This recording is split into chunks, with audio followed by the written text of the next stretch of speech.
ওই অন্ধকার কবরে ঘুমাইবা।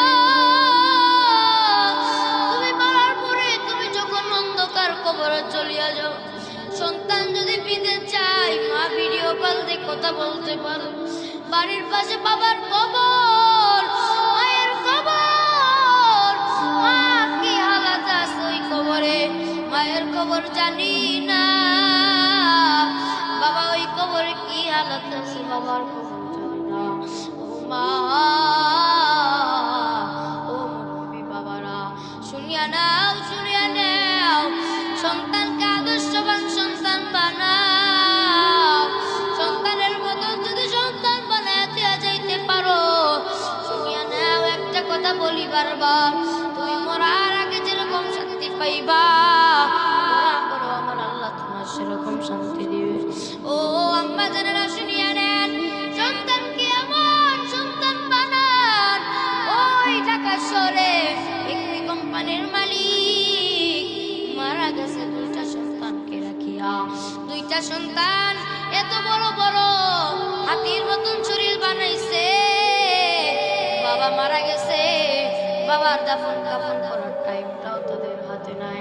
দুই ভাই জায়গা জমি নিয়ে ব্যস্ত আছে, জায়গা জমি ভাগ করানোর টেনশন। বাবা ওই দিক থেকে বাবার লাশটা পচে যায়, বাবার লাশটা পচে দুর্গন্ধ বেরায়, তাও সন্তানগুলোর কোনো খেয়াল নাই।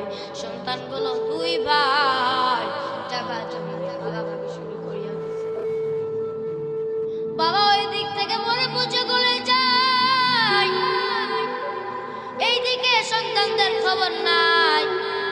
কয়েকদিন পর বাসার ভাড়াটিয়ারা দেখলো বাড়িওয়ালার রুম থেকে মানুষ পচা গন্ধ আসতেছে।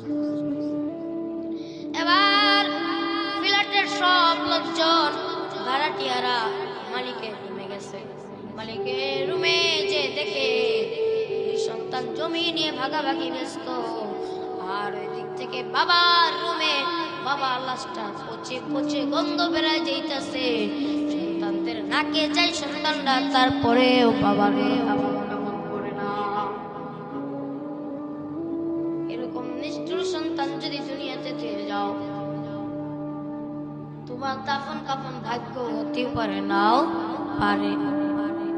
সন্তানের মতন যদি সন্তান বানাইতে পারো, আমার আল্লাহ ডাক দিয়া কন, সন্তানের মতন সন্তান বানাইলে ওই হাসরের ময়দানে আমি আল্লাহ পিতা মাতাকে নূরের মুখে পরে জান্নাতে নিয়ে যাই। জোরে বলুন সুবহানাল্লাহ।